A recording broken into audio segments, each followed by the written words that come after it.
અય હું તને શું કઉ છું, હાલની આપણે દીકરીને ઘેર આટો મારી આવીએ, કેદુના નથી ગયા. તે હાલો ની આટો મારતા આવીએ. હારું હાલ જઈ આવીએ. પૈસા પૈસા છે કે? પૈસા મારી પાસે નથી. પૈસા મારી પાસે કાલે હતા, છોકરા હાટું કેરીઓ લેતા આવ્યો.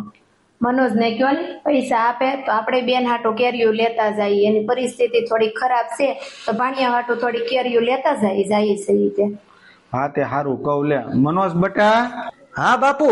બટા તારી પાસે 500,000 રૂપિયા પડ્યા હોય તો આપની બેન ના ભાણિયા હાટું રસ્તામાંથી થોડી કેરીઓ લેતા જઈએ. એમને બેહવા જવું હોય ને તો જાવ. હજી હમણાં જ ગયા હતા બેહવા, ત્યારે સફરજન લઈને ગયા હતા. પછી કઈ વારા ઘડા કાક નું કાક લઈને ન જવાનું હોય. એમ નહીં બટા, 1000 ન હોય તો 500 આપ. બેન ની એની પરિસ્થિતિ ખરાબ છે તો રસ્તામાંથી કેરીઓ લેતા જઈએ તો ભાણિયા ની બધા કેટલા રાજી થઈ જાય.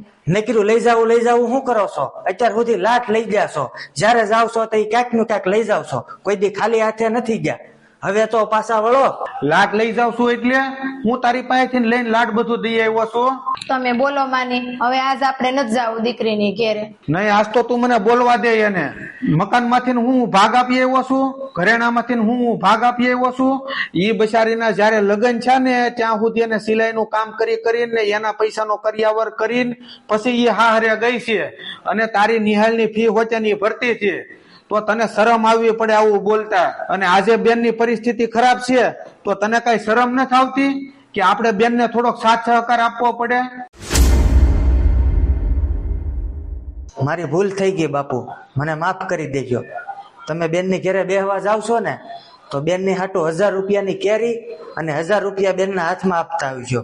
હવે હું ક્યારેય આવું વર્તન નહીં કરું. જો બટા એક વાત યાદ રાખજે, આજ પછી ગમે ત્યારે બેન ને કાંઈ પણ વસ્તુ દેવાની વાત આવે ને તો રાજી ખુશીથી આપી દેજે. કારણ કે આ દુનિયાની અંદર બેન જેટલો સારો વિચાર ભાઈના પ્રત્યે કોઈ નથી કરી શકતો. મિત્રો, આ દુનિયાની અંદર બેન એક એવું પાત્ર છે જે ભાઈનું ક્યારેય ખરાબ નથી વિચાર કરતી. તમને અમારો આ વિડીયો સારો લાગ્યો હોય તો લાઈક કરો, કોમેન્ટ કરો અને વધુમાં વધુ લોકો સુધી શેર કરો.